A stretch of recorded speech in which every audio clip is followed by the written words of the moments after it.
My 48th competition as a blue belt was last year's prestigious Asia Championship in 2023, where I narrowly missed gold. So naturally, I'm back to seek my revenge. I'm going there for this competition. I just don't want second place again. Arigato. Welcome to Tokyo, Japan, where IBJJF says this is happening. This might be my last shot at gold in this division because who knows if I'll get this chance again next year. Along the way, I'll face several obstacles: intense jet lag, a rough weight cut, and the psychological trauma of a recent string of silver medals. I'm basically the off-brand Temu version of Craig Jones. Sure, I've had some solid wins, including back-to-back victories at the Masters International, which sounds impressive until you realize my kryptonite is the finals. Let's talk about exhaustion. I've competed in just over 260 matches by this point and traveled to countless countries over the last couple of years. Honestly, at this point, flying 11 hours to Japan feels like less of a dream trip and more like a chore. I know, first world problems, right? But deep down, I'm grateful for the opportunity to do this, even if I'm running on fumes. Despite the exhaustion, I want one more shot at gold, especially since people are starting to call me a sandbagger. I'm sensing a promotion to purple belt is just around the corner, and this might be my last chance to compete at blue belt in Japan. But honestly, I'm starting to question if these medals are really even worth it. Why am I doing this? Is it about the medals and prestige? I mean, I'm a blue belt after all. All I know is that I'm determined to come home with gold this time instead of silver. After a long flight, tedious customs line, and a beautiful train ride, I finally made it to my hotel. Please scan your passport. And the first thing I did, crack open a beer. No regrets. But beating jet lag did not go very well. It's currently like 2:37 in the morning. I'm simultaneously wide awake and tired as fuck. Oh well. Next up is the weight cut. I'm competing at a heavier weight than I usually do for major tournaments, which means I've been eating like I'm preparing for a sumo match. Somehow I've got to keep my weight down over the next few days. So I'm doing my weight cut the classic way, in a hotel bathtub. It's not glamorous, but it gets the job done. Okay, this bath is a little hot. 161. 10 out of 10. This is like way better than the sauna. To help with that, I got some training in with my friends Craig and Max. You just get chopsticks out of there? Yeah. And even sparred with an Olympic judoka, because nothing says stay on weight like getting tossed around by an Olympian. As if I wasn't stressed enough while hanging out with my friend Nate during his training, I learned about new uniform regulations for 2024. Apparently, the cuffs have to be a certain width, and let's just say my gi wasn't exactly compliant.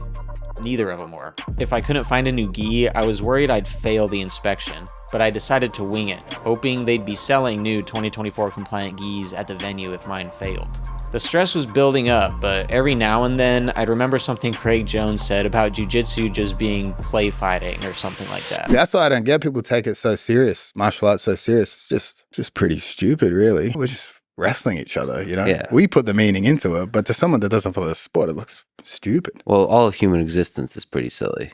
Like, what are we doing? But then I think, is that just a defense mechanism for losing? I don't know, but it would be nice to win everything. Anyway, after trudging through the rain to the venue, I got stuck in a horrible crowd waiting for what felt like hours at probably the worst organized IBJJF event I've ever been to. Luckily though, they finally found some common sense and let everybody through. Checking my weight on the test scale, I was relieved to see that I was on point, but I still had to pass the uniform inspection. I scoped out the scene and noticed they weren't checking the width of the seams. Crisis averted. Sitting in the bullpen with my water bottle, I barely had time to think before I was called for my first match. This could be the end of the line, with no podium in sight. But luckily, I pulled out my trusty ankle lock, my go-to move that I've hit almost 80 times. That win got me off to a good start, but I still had 3 more opponents to get through. All right, just made it to the quarterfinals with a quick ankle lock. 3 left. The second match was a similar story. Ankle lock for the win, but I knew I couldn't rely on the same move forever. Let's go, Josh! In the semifinal, my opponent had clearly done his homework and shut down my usual strategy. I managed to get 2 points with the sweep, but then he almost took my back and caught me in an armbar. At that moment, I flashed back to Master Worlds where I got caught in an ankle lock and lost the final.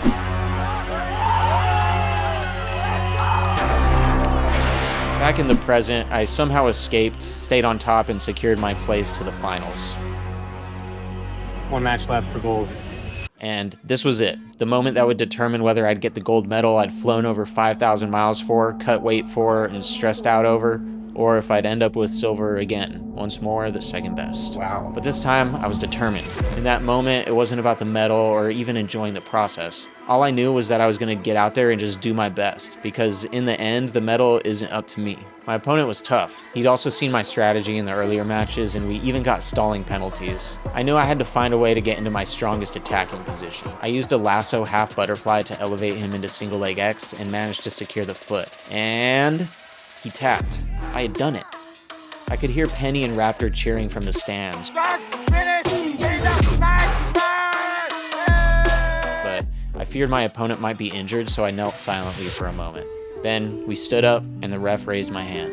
But I felt nothing except relief and maybe a hint of that emptiness Mikey talked about.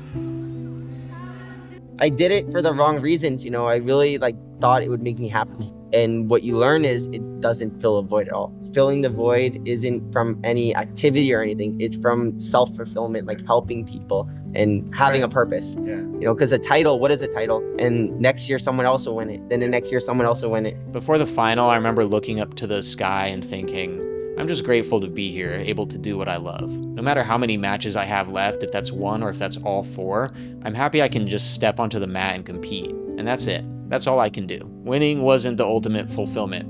It was really just being able to get out there and compete. I returned home with my gold medal and another bit more of a permanent souvenir. And shortly after, I got promoted to purple belt. And that's when it hit me. This is just another step in my journey. Everything keeps moving along. Competition teaches me the same lesson over and over again, that while winning is the goal we strive for, it's not the only measure of success. The journey, personal growth, and the experience of competing are just as valuable, if not more so. And besides, I'm just a purple belt now, and I've heard people say that black belt is just the beginning. So, in the wise words of Billie Eilish, everyone is gonna die and no one is gonna remember you, so fuck it. Thanks for watching. Catch you in the next one.